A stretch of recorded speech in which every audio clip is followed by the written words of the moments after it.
तलाक दूंगी, लेकिन मेरी भी एक शर्त है। जब मैं रात को घर पहुंचा तो मेरी पत्नी ने खाना लगाया। मैंने उसका हाथ अपने हाथों में लिया और कहा, मुझे तुमसे कुछ ज़रूरी बात कहना है। वो शांत बैठकर खाना खा रही थी। उसकी आंखों में कुछ दर्द सा साफ नजर आ रहा था। अचानक मुझे नहीं पता कैसे कहूँ, मगर मुझे उसे बताना ही था। मैंने बड़ी शांति से कहा, मुझे तलाक चाहिए।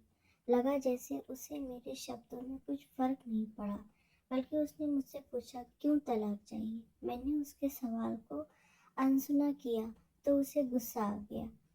उसने चम्मच उठाकर फेंक दिया और जोर से चिल्लाई, तुम इंसान नहीं हो। उस रात हमने एक दूसरे से बात नहीं की।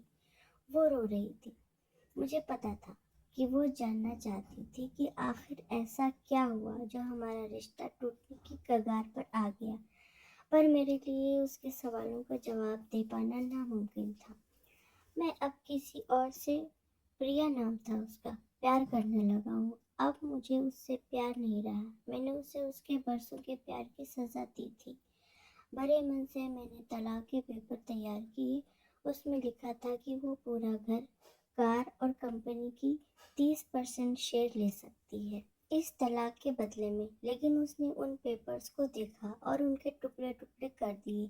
वो औरत जिसने मेरे साथ जीवन के 10 साल बिताए थे, वो आज मेरे लिए अनजान हो चुकी थी। मुझे इन 10 सालों का जो उसने मेरे लिए बर्बाद किए, मगर मैं क्या करूं। जो हो चुका उसे मैं बदल नहीं सकता, क्योंकि मैं किसी और से, अपनी पत्नी से ज़्यादा प्यार करने लगा था। आखिरकार उसके सब्र का बांध टूट गया और वो मेरे सामने फूट फूट कर रोने लगी। मेरे लिए उसका रोना एक तरह से उसकी रिहाई की तरह था। तलाक की ये बात जो कई दिनों से मुझे परेशान कर रही थी, अब बिल्कुल साफ हो चुकी थी। अगले दिन मैं घर काफ़ी लेट आया। मैंने देखा कि वो टेबल पर बैठकर कुछ लिख रही थी।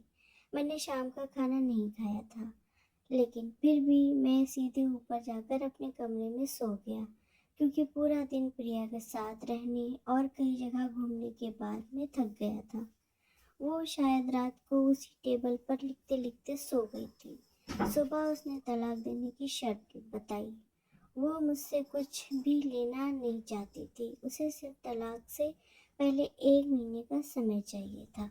उसने आग्रह किया कि इस 1 महीने में हम दोनों वही पुराना वाला जीवन जिएं, जितना संभव हो सके, क्योंकि आने वाले महीने में हमारे बेटे की परीक्षा है। वो नहीं चाहती थी कि हमारे टूटे रिश्ते का प्रभाव उसकी पढ़ाई पर पड़े। मुझे भी ये ठीक लगा, मगर वो कुछ और भी चाहती थी।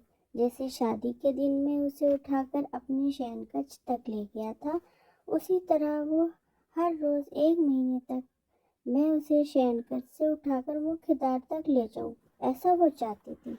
मुझे लगा ये पागलपन है, मगर इन आखिरी दिनों को थोड़ा अच्छा बनाने के लिए मैंने उसकी ये शर्त स्वीकार कर ली। मैंने प्रिया को अपनी पत्नी की सभी शर्तें बताई। वो हंसने लगी। उसे लगा मेरी पत्नी कितनी भी तरीके अपना ले, तलाक तो तय है। मेरी पत्नी और मैं किसी से भी इस दौरान नहीं मिले थे, लेकिन उस दिन जब मैं उसे पहली बार उठाकर गेट तक लेकर गया तो हम दोनों काफ़ी अजीब महसूस कर रहे थे। पीछे से हमारा बेटा भी खिलखिलाकर खुश हो रहा था। अगले दिन ये काम थोड़ा सामान्य और आसान हो गया। वो मेरे सीने से लगी थी और मैं उसकी खुशबू महसूस कर रहा था। ऐसा लगा जैसे कई दिनों के बाद मुझे ये खुशबू मिल रही थी, या फिर कई दिनों से मैंने उसके होने का महसूस नहीं किया था। पहले जितनी उसमें वो कसाव नहीं था और चेहरे पर कुछ हल्की झुर्रियाँ नजर आ रही थीं और बाल भी सफ़ेद होने लगे थे। ये वही औरत थी जिसने अपने जीवन के 10 साल मुझे समर्पित किए थे। चौथे दिन जब मैंने उसे उठाया तो वो पुरानी रोमांच लौटने लगी थी। पांचवें और छठे दिन वो पुराना प्यार फिर जागने लगा। मैंने प्रिया को इस बारे में कुछ नहीं बताया था। अब उसे उठाना और आसान हो गया था। शायद हर रोज ये सब करने का मैं आदी हो गया था। एक दिन वो अपनी पसंद की साड़ी निकाल रही थी, लेकिन कुछ खास नहीं ढूंढ पाई। उसने सांस भरते हुए कहा कि उसके सारे कपड़े बड़े पड़ने लगे हैं। तब मुझे पता चला कि वो काफ़ी दुबली हो गई है और इसलिए मैं उसे आसानी से उठा पा रहा था। मेरे दिल को एक झटका सा लगा। उसने अपने दिल में काफ़ी सारा दर्द छिपा रखा था। पता नहीं कैसे मैं उसे आगे बढ़ा और उसके सिर को छूकर देखा। अचानक हमारा बेटा आया और बोला कि पापा, ये तो मम्मा को उठाकर बाहर ले जाने का समय हो गया है। उसके लिए अपने पापा द्वारा मम्मा को इस तरह उठाकर ले जाते हुए देखना जीवन का अभिन्न हिस्सा बन गया था। मेरी बीवी ने हमारे बच्चे को बुलाया और जोर से उसे गले लगा लिया। मैंने अपना चेहरा दूसरी तरफ कर लिया। मुझे लगा कहीं मैं अपना निर्णय न बदल लूं। मैंने अपनी पत्नी को रोज की तरह उठाया और बेडरूम से सिटिंग रूम होते हुए हॉल तक लाया। उसने प्यार से अपने दोनों हाथ मेरी गर्दन के आसपास रख दिए। मैंने उसे जोर से पकड़ रखा था, बिल्कुल हमारे सुहागरात की तरह। मगर उसका इतना कम वजन मुझे परेशान कर रहा था। महीने के आखिरी दिन जब मैंने उसे उठाया तो मेरे लिए एक कदम भी चल पाना मुश्किल हो रहा था। हमारा बेटा स्कूल जा चुका था। मैं अपनी कार से ऑफिस गया और कार से कूदकर बाहर आ गया, बिना कार को लॉक किए। मुझे डर था कि अब एक पल की भी देरी मेरा इरादा बदल देगी। मैं ऊपर गया। प्रिया ने दरवाज़ा खोला और मैंने उससे कहा, प्रिया, अब मैं अपनी पत्नी से तलाक नहीं लेना चाहता। उसने मुझे देखा और मेरे सिर पर हाथ फेर कर कहा, तुम्हें बुखार तो नहीं है? मैंने उसका हाथ हटाया और कहा, सॉरी प्रिया, अब मुझे अपनी पत्नी से तलाक नहीं चाहिए। हमारी शादीशुदा जिंदगी शायद हम दोनों के ध्यान न देने की वजह से बोरिंग हो गई थी, लेकिन इसका मतलब ये कतई नहीं कि हम एक दूसरे से प्यार नहीं करते।